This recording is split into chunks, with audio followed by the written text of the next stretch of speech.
Vision Pro, un jour historique, une révolution annoncée. Le Mac Pro Apple Silicon enfin au rendez-vous. Mac Studio 2e génération. Le retour d'un portable Mac 15 pouces. La fête des OS. Mardi 6 juin 2023, lendemain de Keynote. François Le Truedic. Benjamin Vincent, toujours à Cupertino. La quotidienne iWeek, épisode 410. Bonjour à tous. La WWDC 23 depuis Cupertino, où je me trouve avec le soutien de Yves EVE, dont vous connaissez les produits connectés, une technologie d'avenir avec l'intégration de Matter, le nouveau standard domotique universel, mais aussi de Thread, une intégration parfaite à la maison avec les accessoires d'autres fabricants pour une expérience utilisateur unifiée et une confidentialité absolue, pas d'inscription, pas de pistage, aucune dépendance vis-à-vis d'un cloud.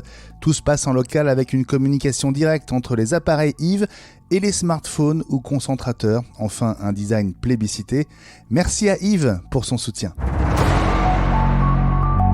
Apple a donc dévoilé son premier masque de réalité mixte lors de la keynote d'ouverture de la WWDC 2023 ici à Cupertino. Son nom, Vision Pro. Alors Apple a déjoué les pronostics avec un nom inattendu, un design très proche des concepts qui avaient tourné sur Internet et carrément, François, l'avenir de l'informatique et du Mac, en tout cas pour Tim Cook. Ouais, alors c'est assez bluffant. Moi, ça m'a fait un peu bizarre le fait qu'Apple évoque l'informatique spatialisée, parce que c'est le terme qu'ils ont employé. Et en fait, ça veut tout dire.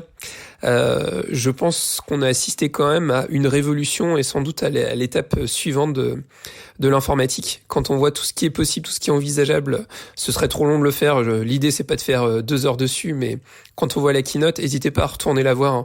Le replay, y compris de l'émission, est disponible sur notre site iweek.news. C'est assez bluffant. Moi, ce que je retiens, c'est l'aspect mémorisation. Je sais pas si tu as repéré, si tu positionnes tes fenêtres sur un mur d'une pièce, que tu te déplaces dans une autre pièce, tu reviens et en fait, tu retrouves tes écrans exactement au même endroit. Il y a plein d'éléments comme ça qui sont assez bluffants, mais je pense que le gros travail, ça va être un travail de pédagogie.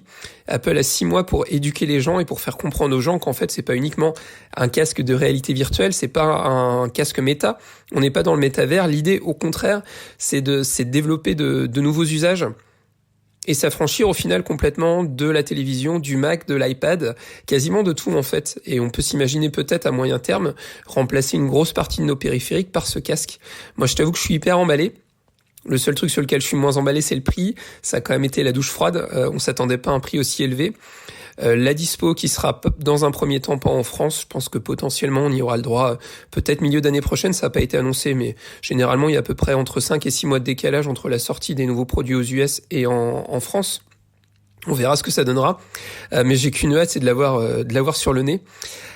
Et de pouvoir découvrir ce nouveau système. Ma petite crainte, moi je sais que dès que je mets un casque de réalité virtuelle, j'ai tendance à avoir la nausée assez rapidement. Donc je suis curieux de voir si Apple réussit à s'affranchir de ça aussi. Et je pense qu'ils ont dû bosser énormément dessus et faire des tests pour réussir à avoir quelque chose qui soit le plus agréable et le plus accessible possible. Alors sur l'aspect mal de mer, pendant la keynote, ils ont bien expliqué avoir travaillé sur le sujet et la puissance embarquée par le Vision Pro permet de réduire la latence à 12 millisecondes, ce qui a priori évite de ressentir le moindre désagrément justement quand on le garde longtemps devant les yeux. Alors je parle pas du poids du casque, mais vraiment de la sensation que procure cet environnement immersif à moyen terme quand on le garde un peu longtemps sur la tête. Donc qu'une envie, c'est de le tester. Et le petit truc qui moi m'a fait rire, c'est quand tu reprends les concepts qui sont sortis il y a 1 an en particulier. En fait, tu te rends compte que c'était quasiment exactement ce qui est sorti.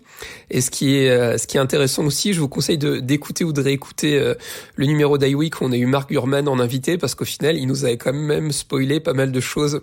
Et c'est plutôt sympa, on voit que la plupart des rumeurs avaient raison. C'est juste le prix et le nom, mais visiblement Apple a changé le nom au dernier moment, y compris pour l'OS qui fonctionnera sur le Vision Pro. Donc voilà, j'ai hâte de le tester, même si sans doute, si je suis raisonnable, j'attendrai une deuxième version un peu plus abordable, mais bon, sauf si d'ici là je gagne au loto. Alors deuxième gros sujet de la keynote, le Mac, et là on a été gâtés, on en attendait un, on en a eu 3. La plus grosse surprise, François, j'espère que tu seras d'accord avec moi, c'est quand même le Mac Pro à processeur Apple qui clôt enfin la transition depuis les puces de chez Intel. Ouais, alors la plus grosse surprise, mais pas la meilleure, je trouve, parce qu'au final, quand on voit les spécifications techniques, c'est quand même assez décevant. Au final, c'est juste un Mac Intel dans lequel on a mis un processeur Apple Silicon. Il y aura toujours la possibilité de rajouter des cartes extension qui sont en PCI 4, si je dis pas de bêtises. Ça, on s'y attendait. La mauvaise nouvelle, c'est qu'on pourra pas mettre de carte graphique, mais on sait bien que de toute façon, la puce Apple Silicon ne permet pas le rajout de carte graphique. Donc honnêtement, je vois pas l'intérêt, d'autant qu'au final, il n'y a pas de nouveau processeur, ça reste le processeur du Mac Studio. Donc quel est l'intérêt finalement de ce Mac Pro ? Je suis assez sceptique, assez dubitatif. Sauf à vouloir avoir une grosse machine à trimballer. Je vois vraiment pas quel intérêt d'acheter cette machine-là aujourd'hui. Parce qu'au final, le stockage, sur le Mac Studio, on a pas mal de stockage. Et on sait que souvent, même pour les boîtes de vidéo ou autres, on travaille quand même beaucoup avec des serveurs ou avec des NAS.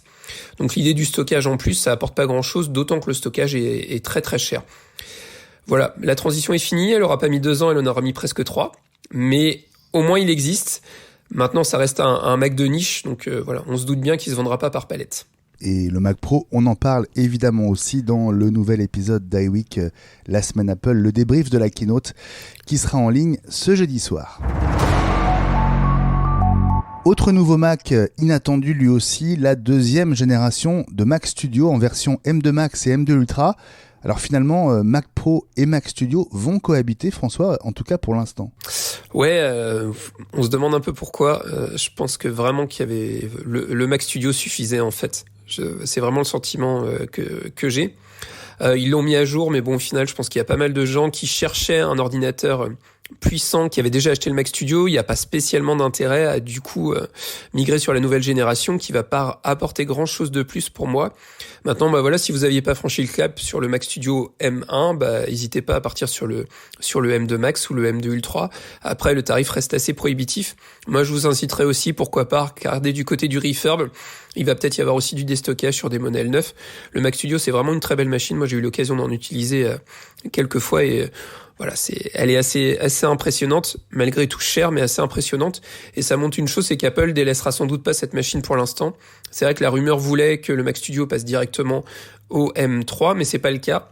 Moi, ce qui me déçoit un petit peu plus, c'est que l'iMac, lui, n'a pas eu le droit à ce processeur M2.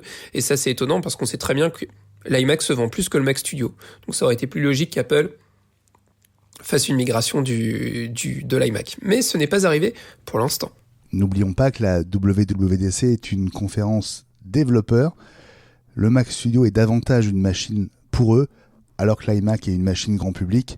Ça n'empêche pas peut-être une annonce dans les prochaines semaines d'un iMac M2. Tout à fait. Maintenant, j'y crois pas trop, mais on verra, parce qu'il y a un moment en fait où le M2 commence à dater quand même. Donc vraisemblablement, je pense qu'il passera directement au M3, mais on verra. Peut-être qu'une fois de plus, je mangerai mon chapeau.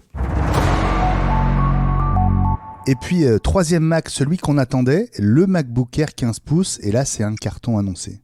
Bah oui, comme tu l'as dit en préambule, c'est le retour d'un portable 15 pouces. Moi, c'est une machine que je trouve très intéressante. Le seul petit défaut, c'est le nombre de prises USB-C qui reste assez limité. On en a toujours que 2, plus le MagSafe, le retour du MagSafe aussi. C'est une machine qui est très sympa. Moi, j'ai eu l'occasion de le dire un certain nombre de fois. Dans la gamme Apple, il y avait un vrai manque. Je le vois, moi, au niveau de l'université où je travaille. En fait, on avait acheté des MacBook Pro 15 pouces à l'époque, mais quand on a vu le prix des MacBook Pro 16 pouces aujourd'hui, on a eu tendance à pas en racheter parce que, du coup, ils étaient très chers. Et donc, la plupart des collègues qui avaient des 15 pouces, on les a passés aux 13. Et régulièrement, ça râlait parce que l'écran est beaucoup plus petit. Mais en même temps, entre un MacBook Air 13 pouces et un MacBook Pro 16 pouces, c'était quasiment du simple au double, voire un peu plus. Donc, c'est aussi pour ça qu'on était parti sur ce modèle-là. Et quand tu vois le tarif qui est quand même un petit peu plus faible que ce à quoi on s'attendait, il y a une baisse de prix en plus du 13 pouces M2, ça devient une très bonne machine avec un très bon rapport qualité-prix. Honnêtement, très très belle surprise. Légèreté du MacBook Air dans un format 15 pouces, c'est vraiment très cool. Alors la DubDub, c'est l'événement aussi des systèmes d'exploitation. Pour le détail, rendez-vous donc dans le prochain iWeek, la semaine Apple, dans lequel on fait le débrief de toute la keynote. Alors qu'est-ce qui t'a marqué toi, François, si on considère les différents OS entre iOS 17, macOS 14, Sonoma et watchOS 10 dont on promettait une évolution majeure? Qu'est-ce que tu as retenu ?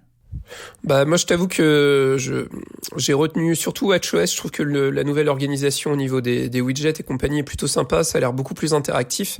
Et puis au final, je me rends compte de quelque chose. Apple n'a pas vraiment en tant que tel d'intelligence artificielle à l'image de ChatGPT, mais on sent qu'il y a pas mal d'interactions qui vont devenir automatiques.